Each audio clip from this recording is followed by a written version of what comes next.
Hi guys, welcome to our channel. ఇప్పుడు మనం సృజనాత్మకత, వైఖరి అలాగే సహజ సామర్థ్యాల మీద కోడింగ్ క్లాస్ అనేది నేర్చేసుకుందాం. అది కూడా నిర్వచనాల మీద కోడింగ్ క్లాస్ అనేది నేర్చేసుకుందాం. నేను నా ఛానల్ పెట్టి చాలా రోజులైనా ఈ మధ్యనే వ్యూస్, లైక్స్, షేర్స్, సబ్స్క్రైబర్స్ వస్తున్నారు.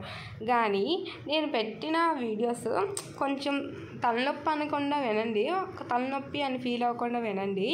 ఏంటి అంటే చాలామంది అయితే చూస్తున్నారు. So thanks for that. చూసిన ప్రతి ఒక్కరూ సబ్స్క్రైబ్ అయితే చేయట్లేదు. అది సబ్స్క్రైబ్ చేయట్లేదని నాకు ఎలా తెలిసింది అంటే ఇక్కడ చూసుకోండి. సబ్స్క్రైబ్ చేసిన వాళ్ళు 8.7% అయితే నా వీడియోస్ చూస్తున్నారు.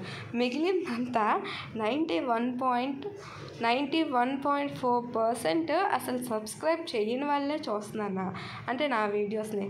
అంటే మీరు సబ్స్క్రైబ్ చేయట్లేదు, లైక్ చేయట్లేదు, షేర్ చేయట్లేదు, కానీ నా వీడియోస్ మాత్రం చూస్తున్నారు. అంటే మీకు ఎంత కొంత హెల్ప్ అవుతుంది కదా. సో ప్లీజ్ వీడియోస్ అనేది సబ్స్క్రైబ్ చేయండి. నచ్చితే ప్లీజ్ అండి, దయచేసి సబ్స్క్రైబ్ అనేది చేయండి. సో ప్లీజ్, ఇది నా రిక్వెస్ట్ అనుకోండి. కాదు, రిక్వెస్ట్ అనుకోవడం ఏంటి, ఇది నా రిక్వెస్టే. So please do subscribe. ఎవరైతే నా వీడియో చూస్తారో మీకు నచ్చితేనే నా ఛానల్ని సబ్స్క్రైబ్ చేయండి. నచ్చలేదా కామెంట్ చేయండి, ఓకేనా. మాకు నీ వీడియోస్ నచ్చలేదు, సో మేము అంటే సబ్స్క్రైబ్ చెయ్యము అని మీరు పెట్టినా నేను నెగిటివ్గా తీసుకోను. సో వీడియో చూస్తున్నారు కదా, సో చూస్తున్నారు అంటే మీకు ఎంతమంది చూసారు అంటే ఇంతమందిలో కొంతమందికైనా నా వీడియో నచ్చుతుంది కదా, కొంతమంది అయినా. So please do subscribe, please please please. నేను నెక్స్ట్ ఇంకో వీడియో చేసినప్పటికీ నా సబ్స్క్రైబర్స్ నా వీడియోస్ చూస్తున్నారు అన్నట్టు కింద ఏదైతే లైన్ ఉందో అది బాగా పెరిగిపోవాలన్నమాట. సో ప్లీజ్ డూ సబ్స్క్రైబ్ యార్. బాగా అర్థం చేసుకోండి. మీకోసం నేను ఇంత కష్టపడుతున్నాను కదా. నేను కూడా మీలాగే TET-DSEకి ప్రిపేర్ అవుతున్నాను. నేను ఎలా ప్రిపేర్ అవుతున్నాను అంటే కోడింగ్ అనేది నాలాగే చాలామంది కూడా కావాలి అనుకుంటారు కదా, తొందరగా అయిపోవాలి అనుకుంటారు. కాబట్టి సో మీకు కూడా యూజ్ అవుతుంది అని చెప్పి నా స్టడీ టైంని కొంత పక్కకు తోసి మరి మీకోసం వీడియోస్ చేస్తున్నాను. So please do subscribe. Videos ఎలా ఉన్నదో కూడా కామెంట్ చేయండి. సో సరే, నా సోది అయిపోయింది. ఇప్పుడు మీకోసం చెప్పేస్తాను, తిట్టుకోకండి. ఇక్కడ చూడండి, సృజనాత్మకతకి సంబంధించిన నిర్వచనాలు. ఒక కొత్త ఊహను కానీ వస్తువును కానీ ఉత్పత్తి చేసే ప్రక్రియ సృజనాత్మకత. ఎవరన్నారు? జేపీ గిల్ఫోర్డ్ అన్నాడు. ఇప్పుడు దీన్ని ఎలా గుర్తు ఎలా పెట్టుకోవాలి అంటే, ఊహ అనే అమ్మాయి వస్తువును ట్యాప్ చేసినప్పుడు గిల్ అనే సౌండ్ వచ్చింది. ఊహ అనే అమ్మాయి వస్తువుని ట్యాప్ చేసినప్పుడు ఏ సౌండ్ వచ్చింది? గిల్ అనే సౌండ్ వచ్చింది. గిల్ అనే సౌండ్ అనేది గిల్ఫర్డ్, ఓకేనా. ఆలోచనలలో కొత్త సంబంధాన్ని చూసి వెంటనే వ్యక్తీకరించడం సృజనాత్మకత. చాప్లిన్ అంటే చార్లీ చాప్లిన్ గుర్తుపెట్టుకోండి. ఓకేనా. చార్లీ చాప్లిన్ ఏం చేస్తాడు అంటే తన స్క్రిప్ట్ని ఎంచుకునేటప్పుడు ఆ స్క్రిప్ట్ రైటర్ యొక్క ఆలోచనల్లో ఉన్న కొత్త సంబంధాన్ని చూసి చార్లీ చాప్లిన్ ఏం చేస్తాడు? తన స్క్రిప్ట్ని ఎంచుకుంటాడు. అంటే ఎవరైతే స్క్రిప్ట్ అనేది తయారు చేస్తారో వారి యొక్క ఆలోచనల్లో ఉన్న కొత్త సంబంధాన్ని, క్రియేటివిటీని చూసి చాప్లిన్ అనే వ్యక్తి ఏం చేస్తాడు? తన స్క్రిప్ట్ని ఎంచుకుంటాడు, ఓకేనా. అలా గుర్తుపెట్టుకోండి. నెక్స్ట్, సంపూర్ణంగా లేదా పాక్షికంగా కొత్త గుర్తింపును ఉత్పత్తి చేయటం సృజనాత్మకత. స్టాగ్నర్, కార్వోస్కీ. ఎప్పుడు దీన్ని ఎలా గుర్తుపెట్టుకోవాలి అంటే, పాత గుర్తింపులు. స్టాగ్నర్ అనే వ్యక్తి కార్వోస్కీ దగ్గర కొత్త గుర్తింపును కోరుకుంటున్నాడు, ఓకేనా. అలా గుర్తుపెట్టుకోండి. నెక్స్ట్, వ్యవస్థలోని లోపాల పట్ల ప్రతిస్పందించి వాటి పరిష్కారానికి పరికల్పనలను రూపొందించి పరిష్కారాలను వెతకటము. అవసరమైతే మళ్ళీ పరికల్పనలను రూపొందించి పరీక్షించటం లేదా మార్పులు చేసి పరీక్షించటం. చివరకు ఫలితాలను తెలియజేయటమే సృజనాత్మకత. ఎవరన్నారు? టారెన్స్ అన్నారు. టారెన్స్ని ఎలా గుర్తుపెట్టుకోవాలి? టార్గెట్ అని గుర్తుపెట్టుకోండి. టార్గెట్ అని గుర్తుపెట్టుకోండి. ఇప్పుడు ఈ పాయింట్ని ఎలా గుర్తుపెట్టుకోవాలి అంటే వ్యవస్థలోని లోటు అలాగే లోపాలను పరిష్కరించటమే నా యొక్క మెయిన్ టార్గెట్. ఓకేనా? వ్యవస్థలో ఉన్న లోట్లు అలాగే లోపాలను పరిష్కరించడమే నా యొక్క టార్గెట్. ఓకేనా? అంటే ఆ సెంటెన్స్లో ఉన్న 3 ముక్కల్ని తీసి నేను కోట్ చేశాను. నేను బయట నుంచి ఏ వర్డ్ కూడా ఎక్స్ట్రాగా కలపట్లేదు. ఓకేనా? క్లియర్. మళ్ళీ చెప్తున్నానండి. సో ప్లీజ్ డూ సబ్స్క్రైబ్ అండి, సరేనా? ప్లీజ్ నెక్స్ట్ టైంకి నేను కింద లైన్ అనేది బాగా పెరిగిపోవాలి. అది నేను మళ్ళీ వీడియోలో మెన్షన్ చేస్తాను. అంటే నేను చెప్పిన మాట మీరు విన్నారు, థ్యాంక్ యూ అని చెప్పడానికి. ఓకేనా? సో ప్లీజ్ నా రిక్వెస్ట్ అండి ఇది. సో ప్లీజ్ డూ సబ్స్క్రైబ్ అండి.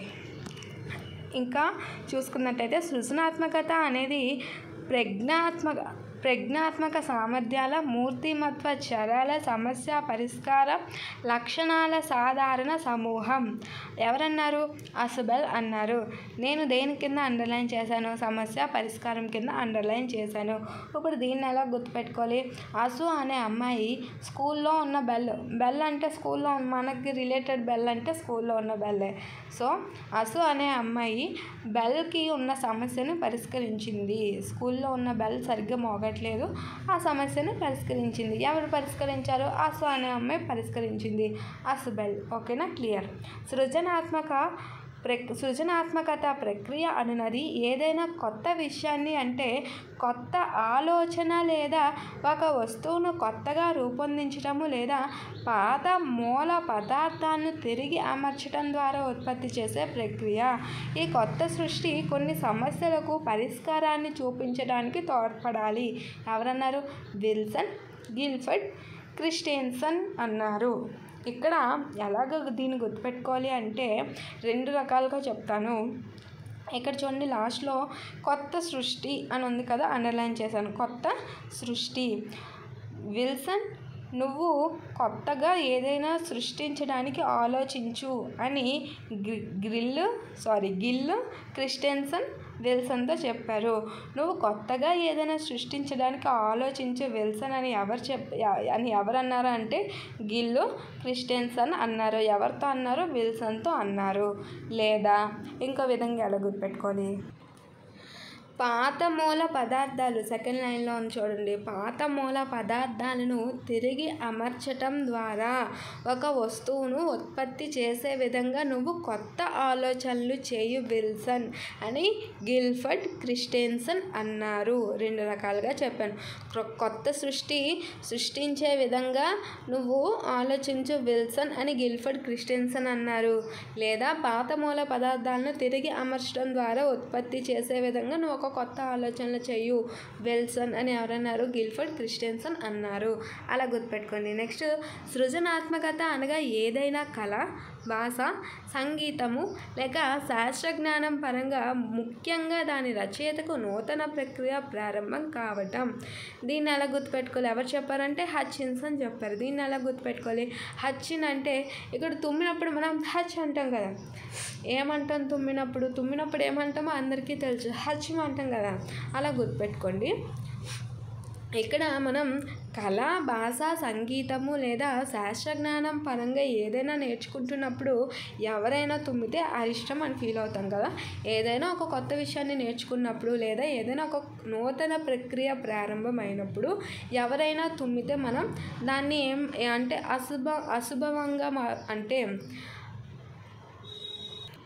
అశుభంగా భావిస్తాం కదా. సో అలా గుర్తుపెట్టుకోండి. ఓకేనా? కళ, భాష, సంగీతం లేదా శాస్త్ర పరిజ్ఞానం ఏదైనా కొత్తగా నేర్చుకుంటున్నాం లేదా ఏదైనా నూతన ప్రక్రియ ప్రారంభం అవుతున్నప్పుడు ఎవరైనా తుమ్మితే ఏం చేస్తాం? అమ్మ తుమ్మేసావా అంటాం కదా. So హచ్ means తుమ్మడం. తుమ్మినప్పుడు మనం అదే సౌండ్ చేస్తాం కదా. సో హచ్కిన్సన్ అలా గుర్తుపెట్టుకోండి. ఓకేనా? నా ఇంటెన్షన్ మీకు అర్థమవుతుంది అనుకుంటున్నాను. నెక్స్ట్, సృజనాత్మక ఆలోచన అనగా సంబంధిత కారకాలను కొత్త విధముగా ఏదో ఒక విధముగా ఉపయోగించే విధముగా లేక ప్రత్యేక అవసరాలకు అనుగుణంగా రూపొందించటము. ఎవరన్నారు? మెడ్విక్ అన్నారు. మెడ్విక్ అంటే విక్కీ అని గుర్తుపెట్టుకోండి. విక్కీ అని గుర్తుపెట్టుకోండి. ఇక్కడ నేను మూడు వర్డ్స్ని యూజ్ చేస్తాను. సృజనాత్మక అంటే సృజనాత్మకత అంటే సృజనాత్మక అని ఉంది కదా, అందు నుండి సృజన అనే అమ్మాయి ఇక్కడ ఏదో విధముగా ఉంది కదా, అదొకటి. నెక్స్ట్ ప్రత్యేక అవసరాలకు అనుగుణంగా ఉంది కదా, అందులో ప్రత్యేక అవసరం. ఈ మూడింటిని యూజ్ చేస్తాం. సృజన అనే అమ్మాయి తనకున్న ఒక ప్రత్యేక అవసరం కారణంగా ఏదో ఒక విధంగా విక్కీ దగ్గరికి వెళ్ళాలి అనుకుంటుంది. సృజన అనే అమ్మాయి ఏదో ఒక విధంగా తనకున్న ప్రత్యేక అవసరం వల్ల విక్కీ దగ్గరికి వెళ్ళాలి అనుకుంటుంది. విక్కీ మీన్స్ మెడ్విక్. ఓకేనా? క్లియర్. ఎక్కడితో సృజనాత్మకతకి సంబంధించిన నిర్వచనాలు అయితే కంప్లీట్ అయ్యాయి. నెక్స్ట్ ఇప్పుడు సహజ సామర్థ్యాల మీద నిర్వచనాలు కోడింగ్ చూద్దాం. సహజ సామర్థ్యం అన్నది ఏదైనా నిర్దిష్ట రకాల సమస్యలను ఎదుర్కోవటానికి నేర్చుకోవటంలో అవసరమైన వ్యక్తి ప్రవర్తన విధానాన్ని సూచించే లక్షణాలను తెలిపేది. ఎవరన్నారంటే బింగ్హమ్ అన్నారు. దీన్ని ఎలా గుర్తుపెట్టుకోవాలి? హమ్ లాస్ట్కి ఏమొస్తుంది?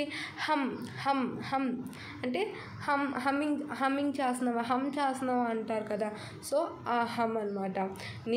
నిర్దిష్ట ఇద్దరు అమ్మాయిలు అనుకుంటే వాళ్ళిద్దరు ఏం చేస్తున్నారు? హమ్ చేస్తున్నారు. ఓకేనా? హమ్ అంటే అందరికి తెలుసు కదా అందరికీ బేసిక్గా. సో నిర్దిష్ట అనే ఇద్దరు అమ్మాయిలు ఏం చేస్తున్నారు? హమ్మింగ్ చేస్తున్నారు. ఓకేనా? నెక్స్ట్ హమ్ మీన్స్ బింగ్హమ్. సహజ సామర్థ్యం అనున్నది సామర్థ్యాలను నైపుణ్యాలను నేర్చుకోవటానికి సాధనను ప్రదర్శించటానికి అవసరమైన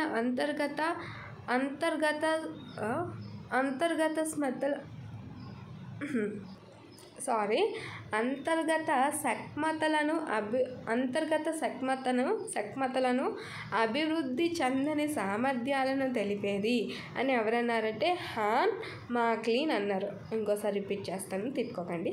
సహజ సామర్థ్యం అన్నది సామర్థ్యాలను నైపుణ్యాలను నేర్చుకోవటానికి సాధనను ప్రదర్శించడానికి అవసరమైన అంతర్గత సక్మతలను అభివృద్ధి చెందని సామర్థ్యాలను తెలిపేది అని ఎవరన్నారు అంటే హాన్ అన్నారు, అలాగే మాక్లీన్ అన్నారు. దీన్ని ఎలా గుర్తుపెట్టుకోవాలి అంటే సాధన ప్రదర్శించడానికి అని ఉంది కదా, నైపుణ్యాలను నేర్చుకోవటానికి అలాగే సాధనను ప్రదర్శించడానికి అని ఉంది కదా.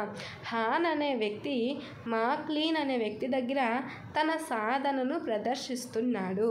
హాన్ అనే వ్యక్తి మాక్లీన్ దగ్గర ఏం చేస్తున్నాడు? తన సాధనను ప్రదర్శిస్తున్నాడు. ఓకేనా? అలా గుర్తుపెట్టుకోండి. నెక్స్ట్ శిక్షణ ద్వారా ప్రత్యేక వృత్తిలో లేదా రంగంలో సాఫల్యతను పొందే సంభావ్యతను మాపనం చేసేదే సహజ సామర్థ్యం. ఎవరన్నారు? జోన్స్ అన్నారు.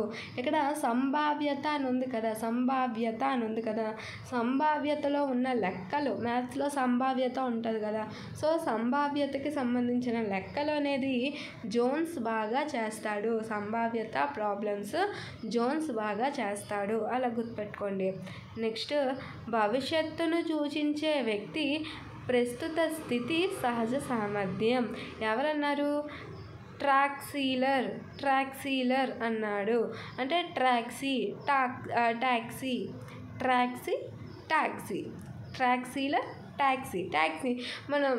మనకు తెలుసు కదా ట్యాక్సీ అంటే, సో అలా గుర్తుపెట్టుకోండి.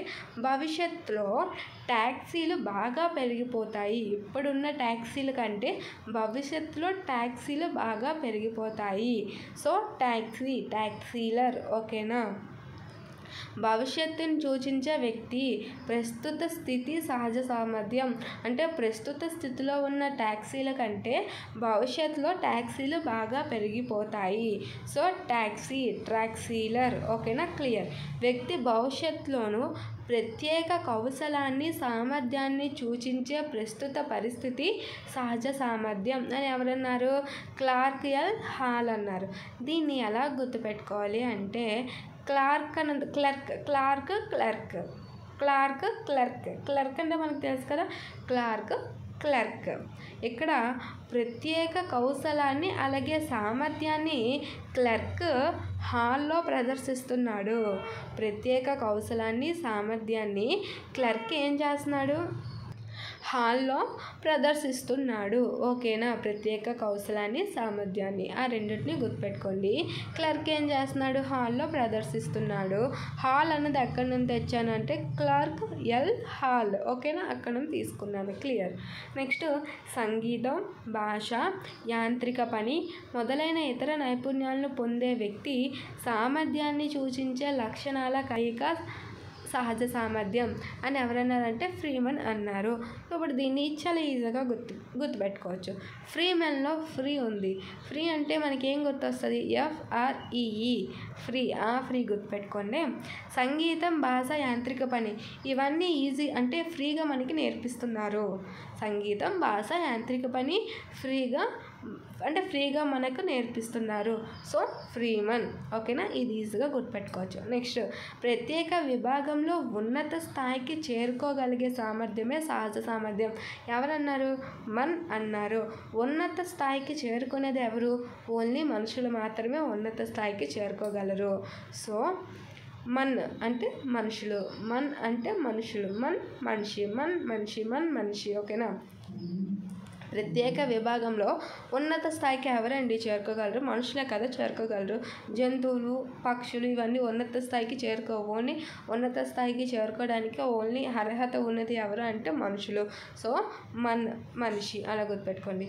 ప్రతి వ్యక్తిలో సహజ సామర్థ్యాలు నిగూఢంగా దాగి ఉండును. ఇవి శిక్షణ ద్వారా వికసించును. ఎవరన్నారు?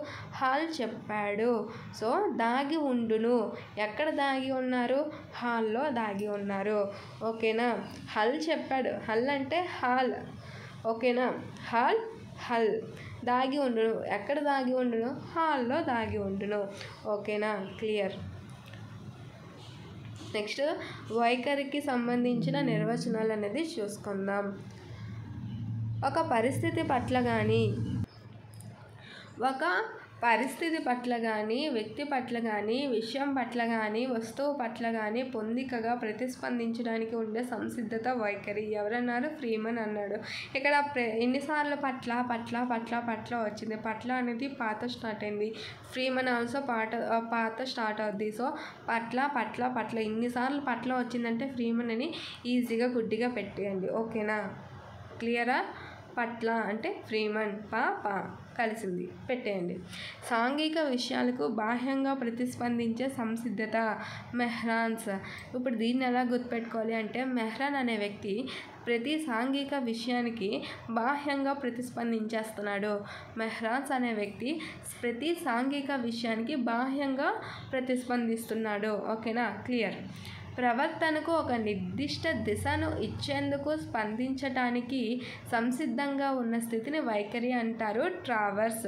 దీన్ని ఎలా పెట్టుకోవాలి అంటే ట్రావర్స్ అంటే టవర్ అని గుర్తుపెట్టుకోండి. నిర్దిష్టంగా టవర్ దగ్గర దిశను మార్చాలి. నిర్దిష్టంగా టవర్ దగ్గర దిశను అనేది మార్చాలి. ఓకేనా? నిర్దిష్ట దిశ అనేది ఉంది కదా. సో అలా గుర్తుపెట్టుకోండి. ట్రావర్స్. ఓకేనా? ఏదైనా ఒక విషయం పట్ల కలిగి ఉండే ప్రత్యేక భావన వైఖరి. ఎవరన్నారు? సోరెన్సన్ అన్నారు. ఈ సోరెన్సన్ మీద నాకు ఒక ప్రత్యేక భావన ఏర్పడింది. ఎవరి మీద ఏర్పడింది? సోరెన్సన్ మీద ఏర్పడింది. ఏం ఏర్పడింది? ప్రత్యేక భావన ఏర్పడింది. అంటే ఏదైనా ఒక విషయం పట్ల కలిగి ఉండే ప్రత్యేక భావన. సో ఏదైనా ఒక విషయం పట్ల అంటే నాకు సోరెన్సన్ పట్ల ప్రత్యేక భావన కలిగింది. ఓకేనా? క్లియర్. సంబంధిత ఉద్దీపనకు ముందుగా నిర్ణయించిన విధంగా ప్రతిస్పందించడానికి సిద్ధంగా ఉండటము వైఖరి. ఎవరన్నారు? విట్టేకర్ అన్నారు.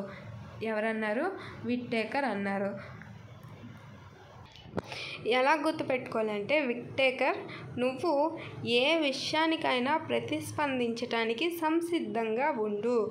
విట్టేకర్ నువ్వు ఏ విషయానికైనా సరే ప్రతిస్పందించటానికి సంసిద్ధంగా ఉండు లేదా నిర్ణయించిన విధంగా ప్రతిస్పందించడానికి నువ్వు మాత్రం సంసిద్ధంగా ఉండు, రెడీగా ఉండు. దేనికి? ప్రతిస్పందించడానికి, రెస్పాండ్ అవ్వడానికి సంసిద్ధంగా ఉండు విట్టేకర్. ఓకేనా? అలా గుర్తుపెట్టేసుకోండి.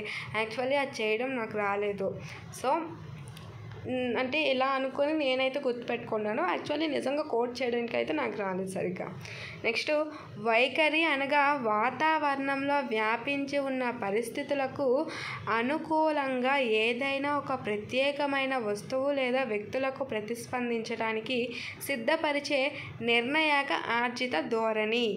ఓకేనా. వైఖరి అనగా ఇక్కడ మీ డెఫినేషన్ ఇచ్చారు. వాతావరణంలో వ్యాపించి ఉన్న పరిస్థితులకు అనుకూలంగా ఏదైనా ఒక ప్రత్యేక వస్తువు లేదా వ్యక్తులకు ప్రతిస్పందించడానికి సిద్ధపరిచే నిర్ణయాక ఆర్జిత ధోరణి అంటే ఏంటి? వైఖరి. నెక్స్ట్, ఒక జాతి లేదా ఆచారం లేదా సంస్థ పట్ల వ్యక్తి అనుకూలంగానో ప్రతికూలంగానో ప్రతిస్పందించే ధోరణి వైఖరి. అనుస్తాషి ఎవరన్నారు?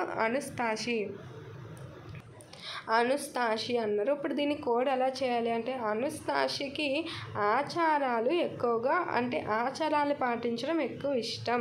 అనుస్తాషికి ఆచారాలు పాటించడం ఎక్కువ ఇష్టం. ఓకేనా. నెక్స్ట్, ప్రపంచంలోని ఒక వస్తువును, చిహ్నాన్ని, అంశాన్ని అనుకూల లేదా ప్రతికూల రీతిలో మూల్యాంకనం చేసే వ్యక్తి మానసిక ధోరణి వైఖరి అని ఎవరన్నారు? కడ్జ్ అన్నారు. ఇక్కడ మీరు లాజిక్లు ఎతకండి. జస్ట్ అంటే మనకి ఎలా గుర్తుంటుంది, ఎలా సేవ్ అవుతుంది అన్న దాన్ని, మన టైం ఎలా సేవ్ అవుతుంది, మనకి ఎలా ఈజీగా గుర్తుంటుంది అన్న ఒక్క పాయింట్ మీద బేస్ అయ్యి క్లాసెస్ చేస్తున్నాను. లాజిక్ మాత్రం వెతకండి. సో ప్లీజ్ సబ్స్క్రైబ్ చేయండి. ఓకేనా. దీన్ని ఎలా గుర్తుపెట్టుకోవాలి? కట్ అంటే ఒక వస్తువును లేదా చిహ్నాన్ని నువ్వు కట్ చేయు. వస్తువును లేదా చిహ్నాన్ని ఏం చేయాలి? కట్ చేయాలి. కడ్జ్. ఓకేనా. మనకి అనుకూలంగానో ప్రతికూలంగానో ఒక వస్తువును లేదా చిహ్నాన్ని కట్ చేయు. కట్ అంటే కడ్జ్. ఓకేనా. వ్యక్తుల విషయాల వస్తువుల గురించి ప్రత్యేక పద్ధతిలో ప్రవర్తించే విధానము వైఖరి. ఓకేనా. వ్యక్తుల విషయాల వస్తువుల గురించి ప్రత్యేక పద్ధతిలో ప్రత్యక్షించి ప్రవర్తించే విధానము వైఖరి. ఎవరన్నారు?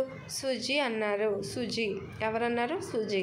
సో సుజీ అనే అమ్మాయి ప్రత్యేకించి ప్రవర్తిస్తుంది. సుజీ అనే అమ్మాయి ప్రత్యేకంగా ప్రవర్తిస్తుంది. ఎవరి మీద ప్రత్యేకంగా ప్రవర్తిస్తుంది అంటే, ఏ విషయం చెప్పినా, ఒక వ్యక్తుల్ని చూసినా, వస్తువుల్ని చూసినా, ఏదైనా మనం విషయాలు చెప్పినా ప్రత్యేకంగా ప్రవర్తిస్తుంది. ఎవరు? సుజీ. ఓకేనా. అలా గుర్తుపెట్టుకోండి. వైఖరి అనునది ఒక వస్తువు లేదా వ్యక్తి పట్ల ప్రతిస్పందించే ప్రత్యేక ప్రవృత్తి లేదా సంసిద్ధత. ఎవరన్నారు? కార్ల్ హాసర్ అన్నారు.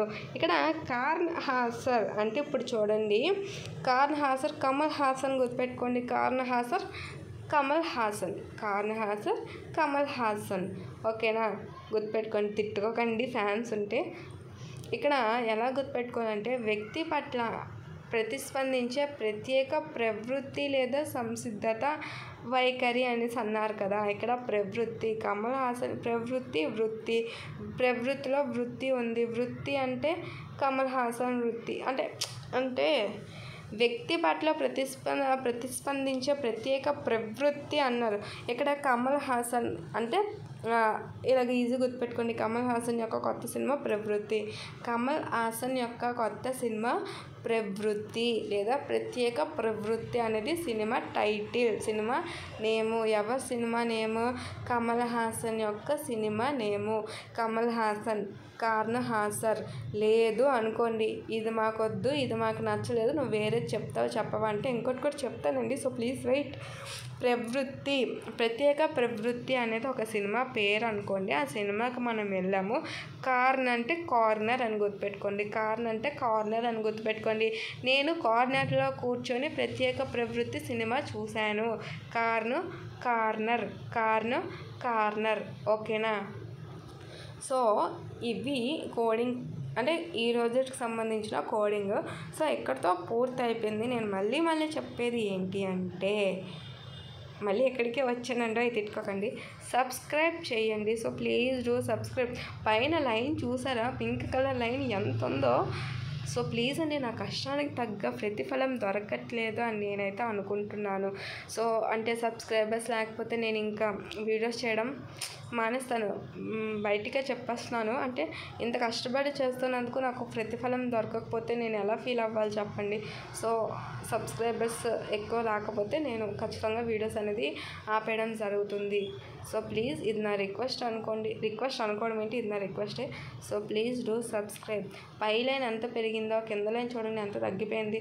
సో నేను మళ్ళీ వీడియో చేశాను అంటే కింద లైన్ అనేది పెరగాలి, పై లైన్ అనేది తగ్గుండాలి.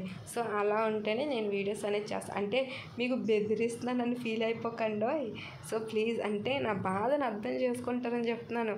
అంటే ఇంత కష్టపడి చేస్తున్నాను, నేను ప్రిపేర్ అయిన టైంని కాస్త పక్కకు పెట్టి మీకోసం ఈజీ వేలో గుర్తుండే విధంగా వీడియోస్ అనేది చేస్తున్నాను.